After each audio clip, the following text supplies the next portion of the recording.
How does the current economic and regulatory landscape shape the investment opportunities available to retail investors? And what should they be mindful broadly in this environment when they look at the structure of the market? Yeah, so I think the whole economic framework, if you look at it, that is clearly in a good foundation.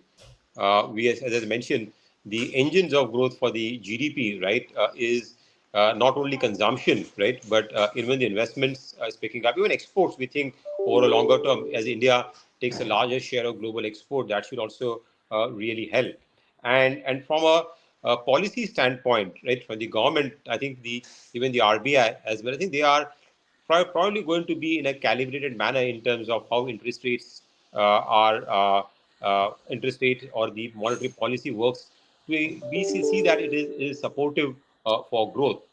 So I think that should really favor the economy, and in turns, we see a good cycle for corporate earnings growth going forward. We expect corporate earnings growth to be around 12 to 13% or the low teens in the next 3 years, which is fairly good in a environment where currently we are seeing global growth is a big challenge.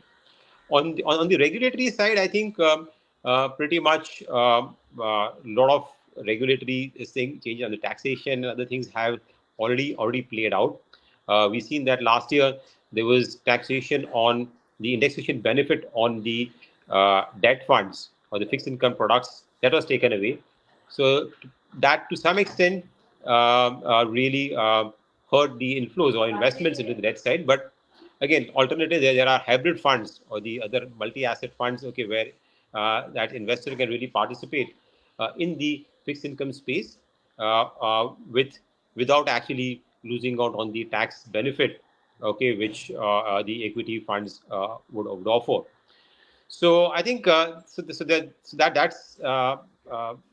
one way to really take care of the tax incidents. But I think apart from that, the whole I mean the industry itself, as I mentioned earlier, is coming it with various innovative products which are there, which will ensure that there are enough products, okay, to meet any particular investor need, his risk appetite. Also, there's been now we've seen the ETFs or the passives, right? Uh, they are also now gaining traction, and a lot of investors, okay, who want to really take some kind of a market exposure or want to play a broader theme can look at some of these ETFs also as a viable option.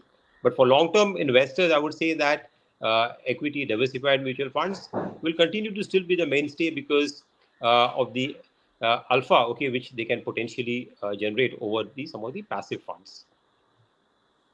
All right, Mahesh. Before we let you go, your thoughts on the fact that global economic factors influencing markets. How can investors position themselves to benefit from international trends while maintaining a well diversified and risk aware investment approach? Your summary thoughts.